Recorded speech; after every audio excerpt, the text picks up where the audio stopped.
Whoa! 2 new Darkglass amps!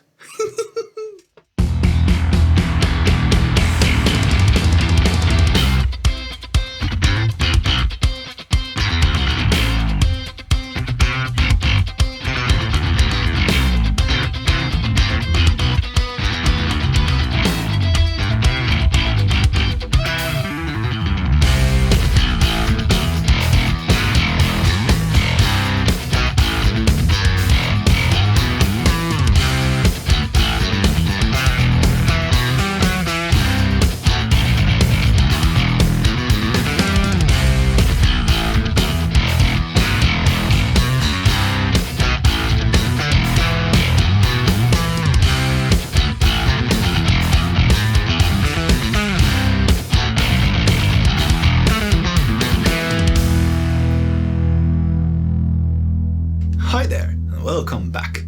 Darkglass just released 2 new amps in an entirely new price point. These are the Darkglass Microtubes 200 and the Darkglass Alpha Omega 200. Now, Darkglass was gracious enough to send me these amps for a demo, so this video is sponsored by Darkglass. That means that I've received compensation for making this video, but they won't be screening it before release, nor will they have any power over what I do or what I say. As always, I have a lot of opinions to voice, and they are all entirely my own. Huge thanks to Darkglass. Now let's hear some facts first. The new 200 series amps are the heavily downsized versions of their bigger cousins in the 500 and 900 series.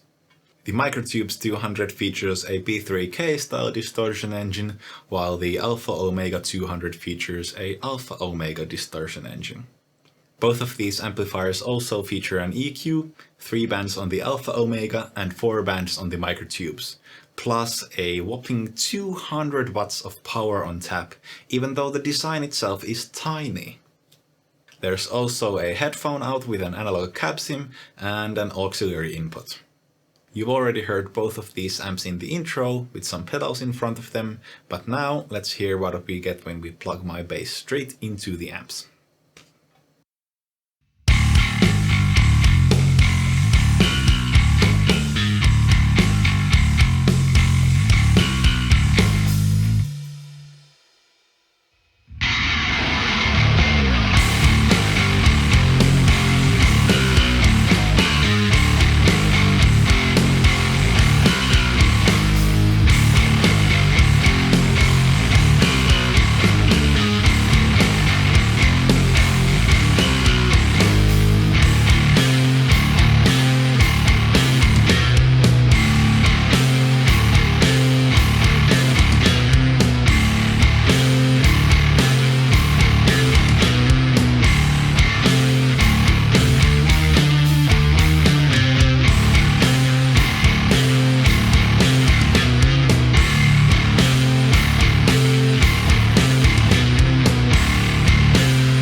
Even though these amps are tiny and affordable, Darkglass hasn't skimped on materials.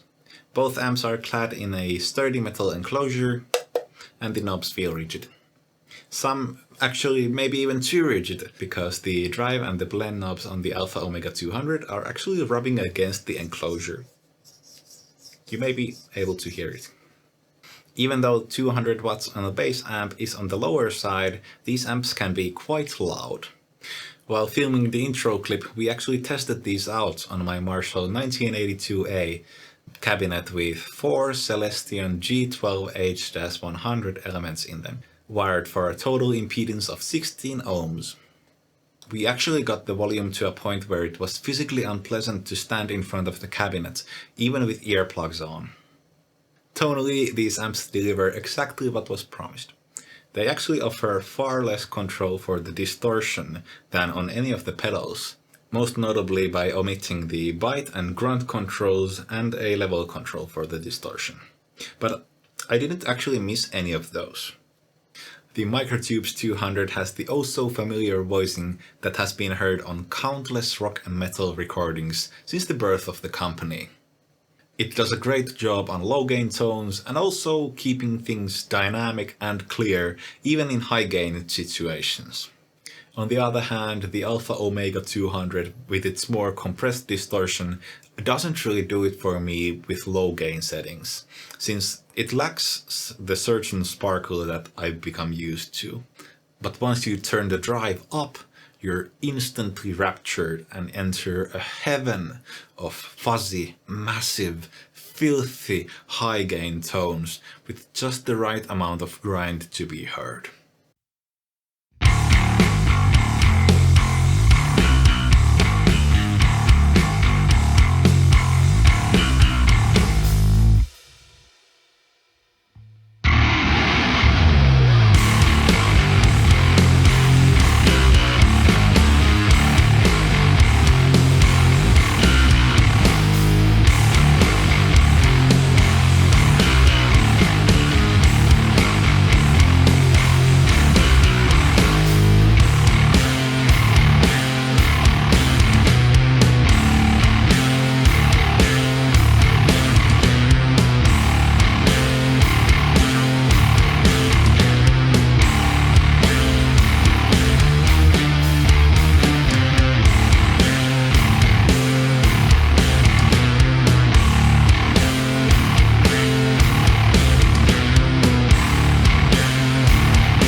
Dialing in these amps was quite easy.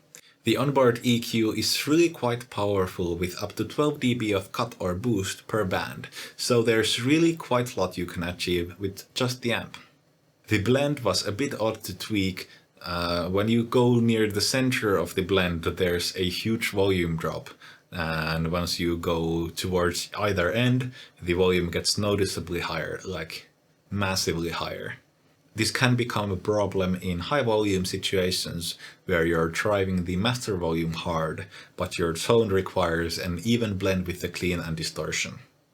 One thing that knocked me off course with this review is the fact that even though you can run both amps without having a load or a cabinet connected to the speaker jack, and there is a DI out, you won't get a processed sound out that way.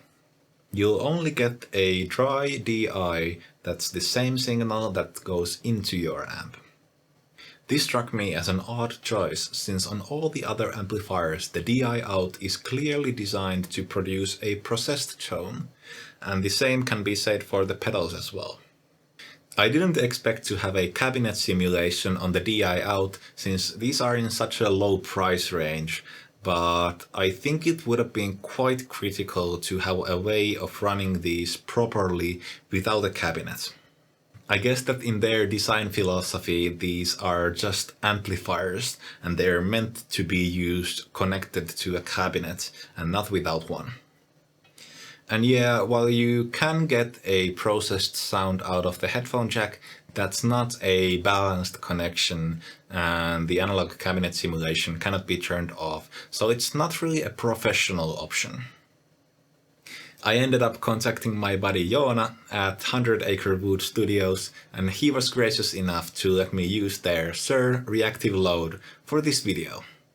We also filmed the intro sequence at their studio space. In conclusion, I think these amps sound great, have loads of power, and are a really nice starting point if you're just getting into the Darkglass family, or if you're looking for a small gigging amp. I wouldn't buy these for a studio tool. For that I think you're much better off with the standard B7K or the Alpha Omega, or just one of the Ultras. But once you need to rattle the earth itself instead of just the converters inside your audio interface, these are the right tool for the job. My gut feeling tells me that the Microtubes 200 will take pedals better, so if you've already got a pedalboard with some dirt on it, I'd personally choose that. The Alpha Omega 200, on the other hand, is perfect if you're looking for a massive stack of tones that doesn't require you to get a formal education on audio engineering. I think that's it for now.